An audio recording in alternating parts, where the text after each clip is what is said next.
तो सबसे ज्यादा जनसंख्या में तो है, लेकिन सबसे ज्यादा भीरू है, माफ कीजिएगा, डरपोक है। ऐसा नहीं था कि हिंदू समाज डरपोक कौम थी, कोई ऐसी कौम थी कि वो लड़ नहीं सकती थी या अपनी बातों को नहीं रख सकती थी। ऐसा मैं इससे बिल्कुल भी पूर्ण रूप से सहमत नहीं हूं। 12 लाख से ज्यादा फोर्स नहीं है। और उसमें लाख 2 लाख वो भी होंगे। वो भी होंगे, छोटे भाई का पजामा पहने हुए।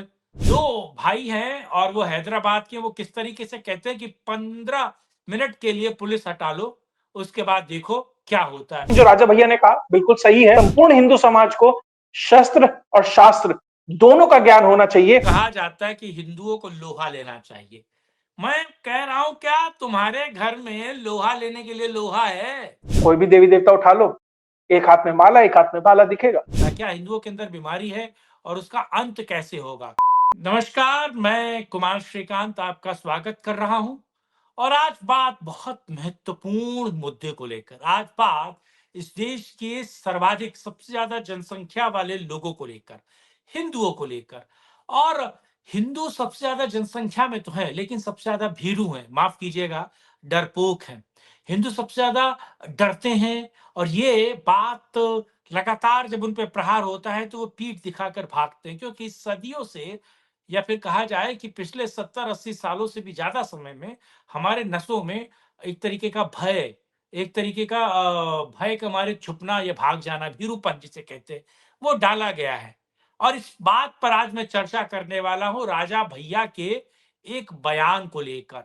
राजा भैया ने एक बयान दिया है, कुंभ गए हुए थे और कुंभ में स्नान करने के बाद एक प्रोग्राम में उन्होंने एक बयान दिया है।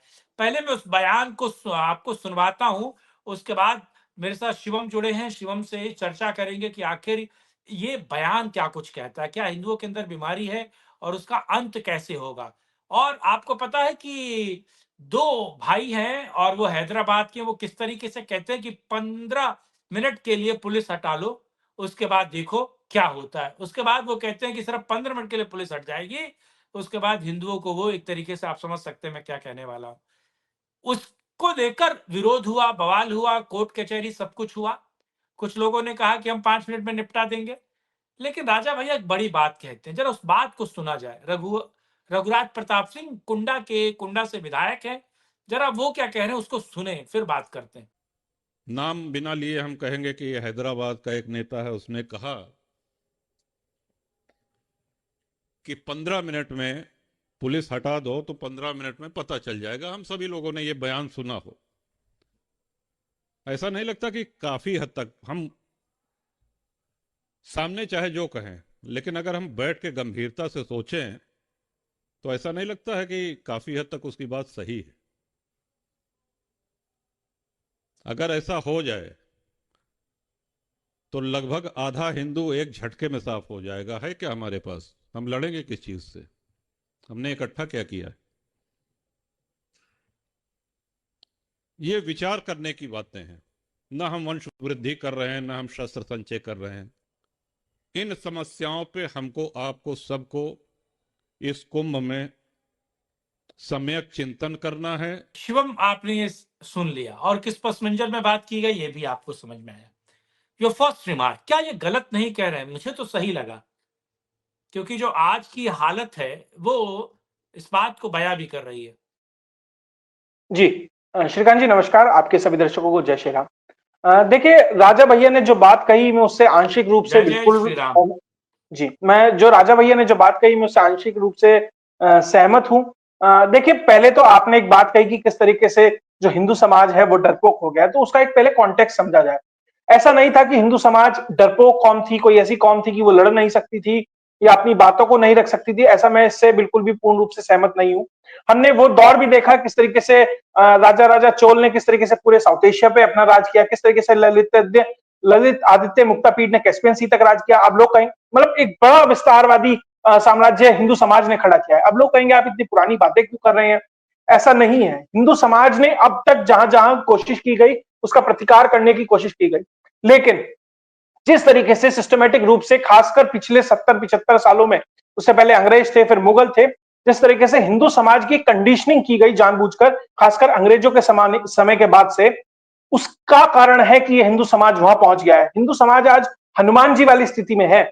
उसके पास वो ताकत है, वो सामर्थ्य है, लेकिन उसे अब याद दिलाने की वो जो जरूरत है वो बहुत ज्यादा है। ये इस कॉन्टेक्स्ट में इस चीज में समझेंगे तो मैं हिंदू समाज को डरपोक नहीं कहूंगा, मैं बस ये कहूंगा उसे अब दो चीजों की बहुत जरूरत है। एक तो अपने साहस, अपने सामर्थ्य की बोध होने की उसे जरूरत है।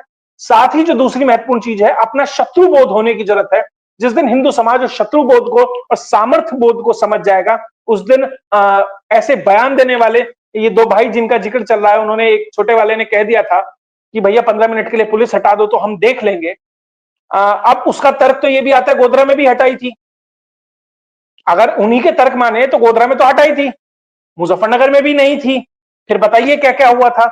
ऐसा नहीं है, लेकिन आंशिक रूप से मैं राजा भैया जो है उनकी बातों से इसलिए सहमत हूं कि संपूर्ण हिंदू समाज उस तरीके से कुछ हो सकती है मार्शल कॉम जिन्हें कहते हैं, वो अपनी बातों को रखने के लिए, अपने शौर्य के लिए मशहूर है और वो उस चीज का जवाब देती भी है।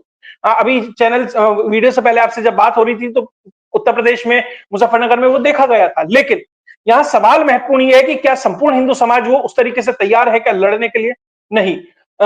ये बिल्कुल सही है, कुछ है कुछ नहीं है। इसलिए मैं कह रहा हूं, जैसे हमने देखा कश्मीरी पंडितों के साथ क्या हुआ, अब जब वहां पे कोई बात आई तो उस चीज का प्रतिकार नहीं कर पाए, क्योंकि उस कम्युनिटी को डेवलप ही इस तरीके से किया गया था कि वो शिक्षा में बहुत बेहतर थी, पढ़ने में, रिसर्च, इन चीजों में बहुत बेहतर थी। शायद वो उस तरीके से लड़ने वाली कौम नहीं थी, वो लड़ नहीं पाई।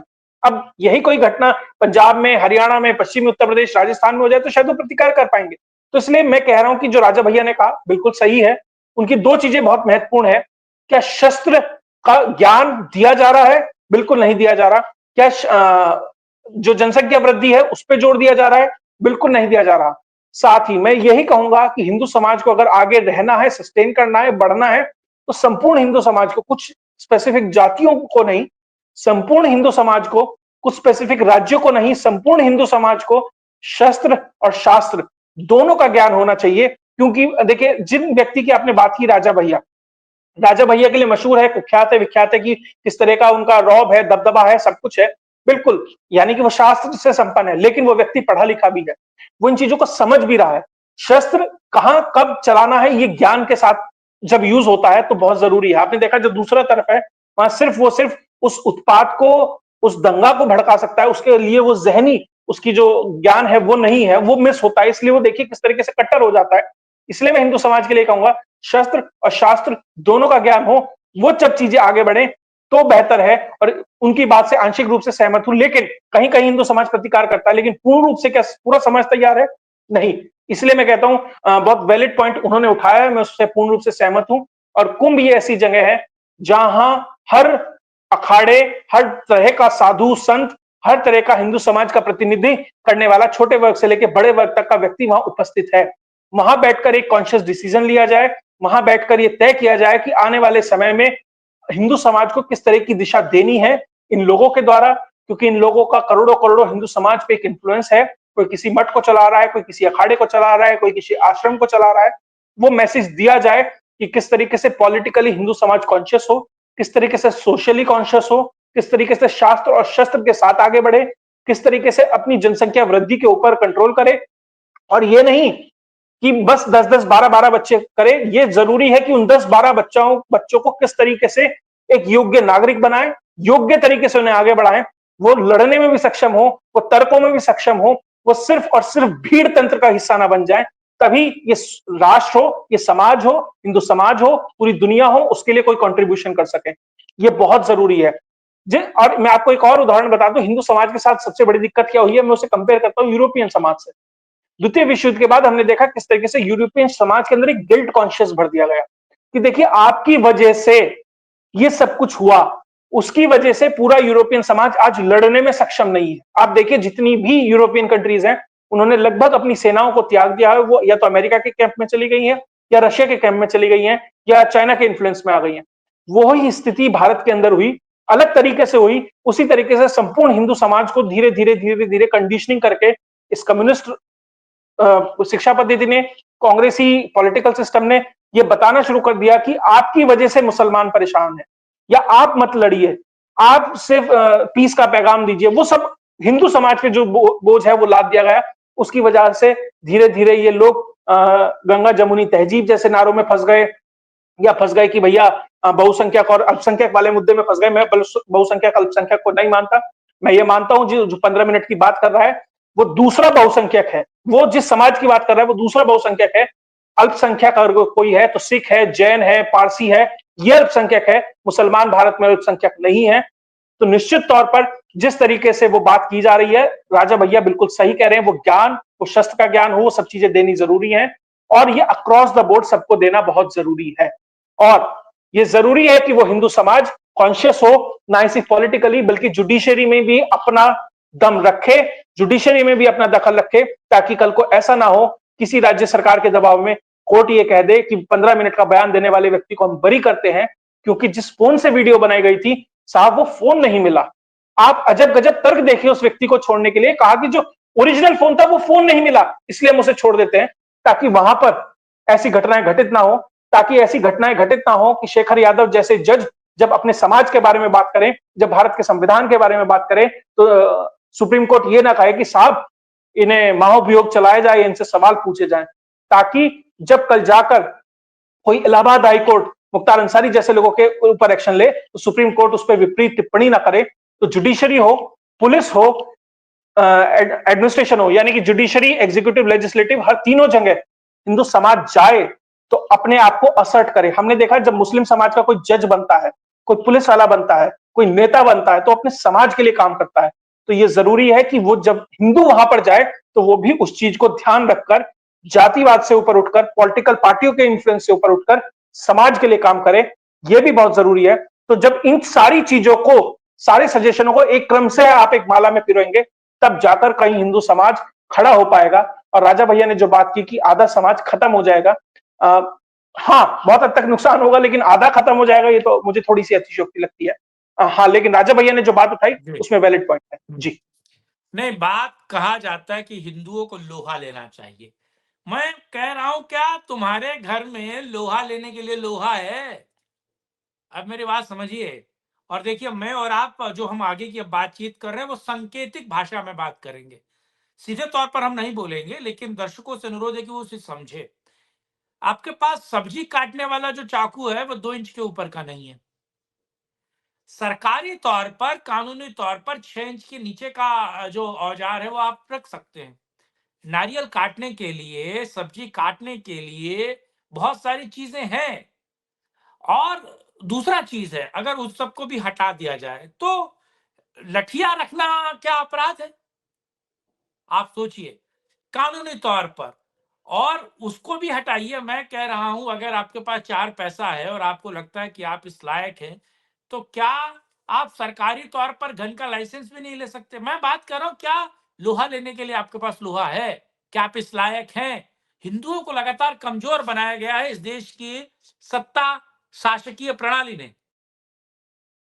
देखिए मैं जिस शस्त्र और शास्त्र की बात कर रहा हूं मैं दोनों की बात करता हूं।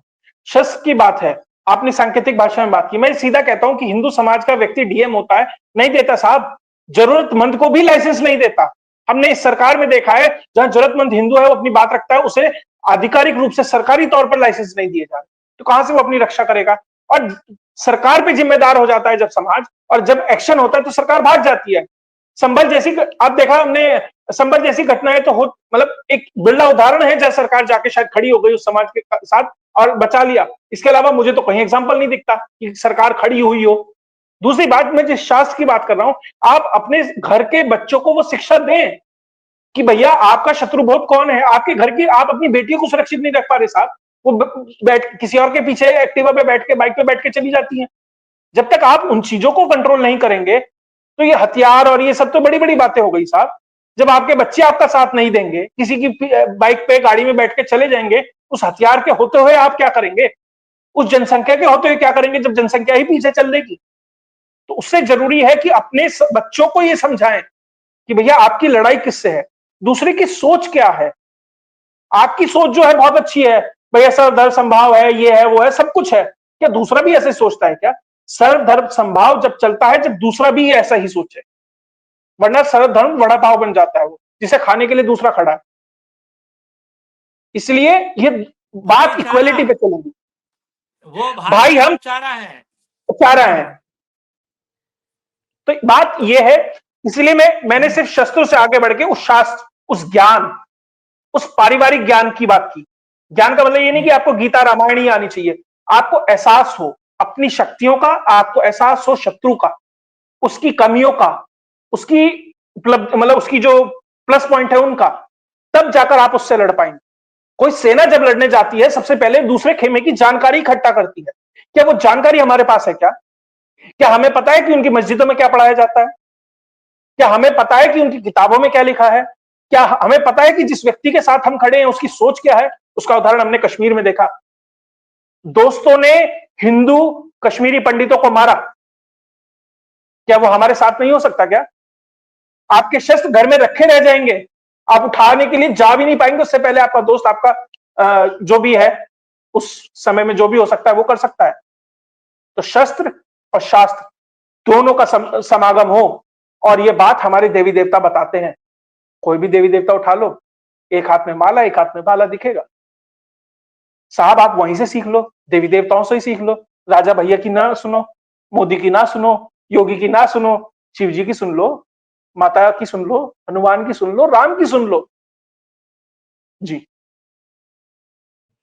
यानी कि कम से कम आप अपने जिन देवताओं की पूजा करते हैं, और मुझे लगता है किसी भी धर्म में जो उनके मानने वाले हैं, वो, और देखिए मैं माँ दुर्गा की बात करता हूँ तो उनके हाथ में कमंडलू भी है, माला भी है, पुस्तक भी है, और हाथ में भाला भी है, त्रिशूल भी है, चक्र भी है। तो शक्ति के रूप में माँ दुर्गा की पूजा कर रहे हैं। भगवान शिव की अगर आप पूजा कर रहे हैं तो वो विध्वंसक हैं, वो, हाँ, मैं पूछते देखिए रहिए। राजा भैया ने, हाँ मैं ये कह रहा हूं जो राजा भैया ने बात की बिल्कुल सही है, लेकिन मैं बार बार ये कहूंगा, मैं उस चीज को इसलिए नहीं दोहराना चाहता, मैं नहीं चाहता कि हिंदू समाज में मैसेज जाए कि हम कमजोर हैं। हिंदू समाज में वो गिल्ट कॉन्शियस ना घुसे, जो बार बार उन्हें बताया जा रहा है कि साहब आप कमजोर हैं, आपके पास ये नहीं है, आपके पास वो नहीं है। आप ये कहो आपके पास है, आप इसका एहसास करो। उन्हें ये हीन भावना से ग्रसित मत करो, वो हीन भावना नहीं आनी चाहिए। उन्हें बताओ कि साहब आपकी ये चीजें आपके पास है, आप इसका एहसास करो, इसे मजबूत करो, इसको लेके आगे बढ़ो। राजा भैया जैसे लोग बिल्कुल सही कह रहे हैं, लेकिन वो अपने आप को बचाने में भी सक्षम है। साहब कुंडा में कोई कितना बड़ा हो उनसे बड़ा नहीं है, ठीक है वो तो सुरक्षित रहेंगे। बाकी समाज को तो ये एक तरीके लेकिन से मैसेज जाना लेकिन चाहिए। लेकिन अरब की एक कहावत है, अरबियों की कहावत है, शेख अपनी अपनी देख, है ना? उधर से कम ये भी देखो कि भाई कम से कम तुम अपनी तो बचाव करो। तुम पुलिस प्रशासन, शासन, आर्मी, पुलिस फोर्सेस के भरोसे रहेंगे? 12 लाख से ज्यादा बड़ी फोर्स नहीं है, 12 लाख से ज्यादा फोर्स नहीं है। और उसमें लाख 2 लाख वो भी होंगे। वो भी होंगे छोटे भाई का पजामा पहने हुए, अपने गौरव को और जो आज हो रहा है, पर आप, जो आज हो रहा है, हाँ, जो आज हो रहा है, हाँ, औरंगजेब से बुरा है क्या? एक एक दिन में क्या हजारों हजारों हिंदू तो नहीं मारे जा रहे ना? उससे बुरा दौर तो नहीं होगा? अकबर कम से कम हिंदुओं के सिर के टीले बना देता था, वो दौर तो नहीं है ना? कम से कम अब ये तो सजग है ना कि हमारा राम मंदिर है। मैं तो इसलिए ऑप्टिमिस्टिक हूं। हर दौर में लोगों को लगता है कि नहीं गलत हो रहा है साहब। आप ये सोचो 50 साल पहले कितना गलत हो रहा था, अब कितना है। एक टाइमलाइन से भी तो कंपेयर करो अपने आप को, कहां से कहां तक हम आ गए। हम्म, और हाँ ये जरूर तय करो कि कहां जाना है। ये बहुत जरूरी है, और इसी नोट पर इस बातचीत को हम विराम दे रहे हैं। और शिवम का खुद का यूट्यूब चैनल है, इसका नाम है शिवम चौधरी ऑफिशियल। आप जरूर उसे लाइक कीजिए, सब्सक्राइब कीजिए, और शिवम के राष्ट्रीय, अंतर्राष्ट्रीय और अलग अलग मुद्दों पर जो बेबाकी के साथ बातचीत है, जो अलग अलग मुद्दों पर वो अपनी बात रखते हैं, बहुत साफ गोई के साथ बात करते हैं, उसे जरूर सुनिए और सहयोग शिवम का दीजिए। और ऐसे राष्ट्रवादी लोगों का सहयोग देना बहुत जरूरी है, क्योंकि हमारी ताकत आप हैं। और अगर आप हमारी हमारी ताकत में इजाफा करते हैं तो आप मजबूत होते हैं, आपकी आवाज मजबूत होती है। साथ जुड़े शिवम, उसके लिए बहुत धन्यवाद। और कल फिर मिलें, करेंगे राष्ट्रहित में एक और चर्चा। जय हिंद, जय भारत, वंदे मातरम, नमस्कार।